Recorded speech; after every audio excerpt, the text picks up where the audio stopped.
দর্শক, বারবার বলছি যে ধর্ষণের মহামারী, সেই মহামারীতে এখন এই মুহূর্তে আমার চোখের সামনে একটি টেলিভিশন চ্যানেল, চ্যানেল 24, সেখানে স্ক্রলটা হচ্ছে এই রাজধানীর খিলক্ষেতে ধর্ষণের অভিযোগে এক যুবককে পিটিয়ে হত্যা করেছে এলাকাবাসী। পুলিশ সম্ভবত ঠেকাতে গেছে, তখন পুলিশের গাড়ির উপর হামলা করা হয়েছে এবং সেই হামলায় গাড়ি ভাঙচুর হয়েছে। দর্শক, খেয়াল করেন মানুষ কি পরিমাণ উত্তেজিত, কি পরিমাণ তার হাতে আইন তুলে নেওয়ার প্রবণতা বেড়েছে যে সে কোনো কিছুই মানছে না, এবং যখনই শুনছে যে ধর্ষণের ঘটনা তখন আর বাস বিচার করা হচ্ছে না, তার উপর ঝাঁপায় পড়ছে। এবং তেমনই একটি ঘটনা রাতের বেলায় এখন অনলাইন পত্রিকায় এসছে এবং চ্যানেল 24-এর স্ক্রলে দেখতে পাচ্ছি যে রাজধানীর খিলক্ষেতে ধর্ষণের অভিযোগে এক যুবককে পিটিয়ে হত্যা করেছে এলাকাবাসী। পুলিশ ওই ধর্ষণকারীকে আটক করতে গেলে এলাকাবাসী পুলিশের উপর হামলা চালিয়ে ধর্ষণকারীকে আটক করতে গেছিল, কিন্তু এলাকাবাসী পুলিশের উপর হামলা চালিয়ে গাড়ি ভাঙচুর করে। এই ঘটনায় খিলক্ষেত থানার পরিদর্শক আশিকুর রহমান আশিক সহ 5 জন আহত হয়েছেন। স্থানীয়রা আরো 7-8 জন পুলিশ সদস্যকে আটকে রেখেছে। কি ভয়ঙ্কর ঘটনা দর্শক! খিলক্ষেত থানার duty officer SI Ismail Hossain বলেন, মধ্যপাড়া এলাকায় এক ধর্ষককে স্থানীয়দের মারপিটে সংবাদ পেয়ে পুলিশ ঘটনাস্থলে যায়।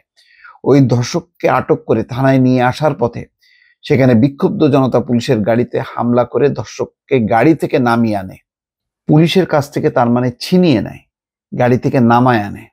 এরপর বিক্ষুব্ধরা ওই ধর্ষক যুবককে পিটিয়ে হত্যা করে। এক পর্যায়ে উপস্থিত পুলিশ সদস্যদের উপর হামলা করে বিক্ষুব্ধ জনতা। পরিস্থিতির ভয়াবহতা শুধু কল্পনা করেন দর্শক।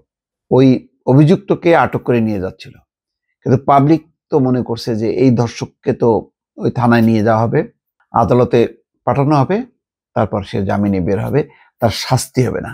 মানুষ এখন তাৎক্ষণিকভাবে শাস্তি চাচ্ছে, সেই কারণে বেপরোয়া একটি মনোভাব তাদের মধ্যে। আমি জানি না, আল্লাহ মাফ করুক, এই যে বারবার বলা হচ্ছে ধর্ষক যুবক, সে ধর্ষণের অভিযোগে অভিযুক্ত কতখানি এগুলি তার প্রমাণ করারও কিছু নেই। মবের মধ্যে পড়ে গেছে। এখন ইচ্ছাকৃতভাবে কেউ ফাঁসালো, কেউ আওয়াজ তুললো, আর সাথে সাথে পাবলিক কি ঝাঁপায় পড়লো কি পড়লো না। এখন পুরো মানুষের যেই মব, এইটা যুক্তি মানছে না কোনো কিছু।